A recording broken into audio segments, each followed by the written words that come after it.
Electric vehicle revolution. We are in the middle of the biggest revolution in motoring, since Henry Ford's first production line started, turning back in 1913.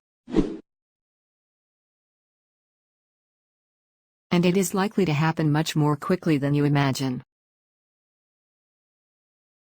Many industry observers believe we have already passed the tipping point, where sales of electric vehicles, EVs, will very rapidly overwhelm petrol and diesel cars. It is certainly what the world's big car makers think. Jaguar plans to sell only electric cars from 2025. Volvo from 2030, and the British sportscar company Lotus said it would sell only electric models from 2028. General Motors says it will make only electric vehicles by 2035. Ford says all vehicles sold in Europe will be electric by 2030, and VW says 70% of its sales will be electric by 2030. The fact that many governments around the world are setting targets to ban the sale of petrol and diesel vehicles gives impetus to the process. But what makes the end of the internal combustion engine inevitable is a technological revolution. And technological revolutions tend to happen very quickly.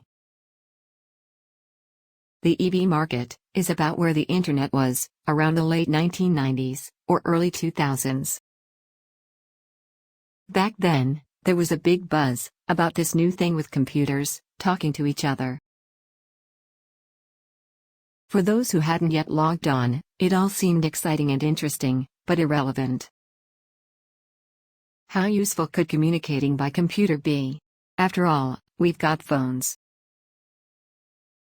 But the internet, like all successful new technologies, did not follow a linear path to world domination.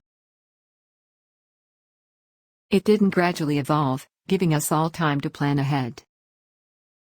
And it followed a familiar pattern, known as an S-curve.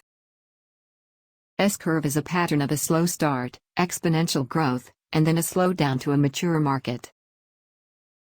We saw it happens with smartphones, photography, even antibiotics. The internal combustion engine, at the turn of the last century, followed the same trajectory. So did steam engines. And electric vehicles will do the same. The first electric car was developed by the Scottish inventor Robert Anderson in the 1830s.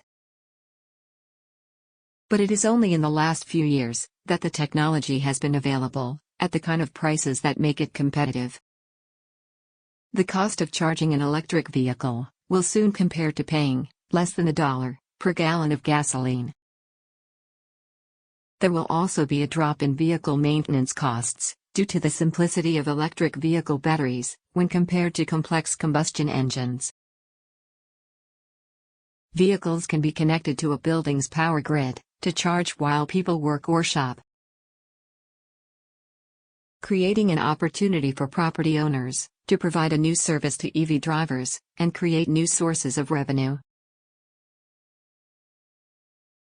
Of course, there is work to be done before electric vehicles drive their petrol and diesel rivals off the road.